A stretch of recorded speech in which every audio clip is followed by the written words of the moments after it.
Turkey's president is on a rare visit to Iraq, securing a raft of deals to bolster security and economic ties. Monty, President Recep Tayyip Erdogan is visiting Baghdad, but also Erbil to try and improve rocky bilateral ties. Top of the agenda, the water issue with Iraq, linking Turkish dams on the Tigris and Euphrates rivers to a severe drought it's been suffering from. Another issue is energy trade, which both sides are eager to improve. Verika Bahel has more. It's the Turkish president's first visit to Iraqi soil in 11 years, as he aims to reset ties with his neighbour after years of rocky relations. In the first step towards greater cooperation, Baghdad secured a 10-year agreement to ensure it gets its fair share of water from the Tigris and Euphrates rivers, which originate in Turkey and constitute the main source of freshwater in Iraq. With the joint permanent committee that we established, we are going to improve our cooperation about water on a scientific basis by considering our joint benefit.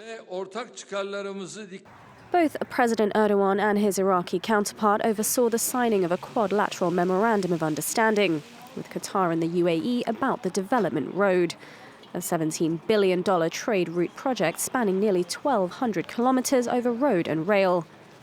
Launched last year, the route would stretch from Iraq's southern Basra province to Turkey, then further still onto Europe, with the goal of serving as a crucial transit route for regional trade. According to official Turkish data, bilateral trade between Baghdad and Ankara last year was worth $19.9 billion, down from $24.2 billion the year prior. Oil exports from Iraqi Kurdistan into Turkey have been halted for more than a year, after a Paris-based arbitration court ruled in favour of Baghdad, who accused Ankara of breaching a decades-old agreement by allowing Erbil to begin independent oil exports in 2014. A slew of framework agreements were also signed by both countries in the fields of energy, security, health and tourism. I'm back with Yuka. So, Yuka, TikTok is under fire again here in Europe. That's right. Well, it's a day after a bill to potentially ban TikTok passed the US House of Representatives. Brussels has launched a probe into the social media app's spin-off called TikTok Lite. It's a second formal EU investigation against TikTok and targets the less data-heavy sister app that was launched in France and Spain last month. It focuses on its task and reward feature, which allows users to earn points based on their engagement with the app, such as follow, like, and invite friends.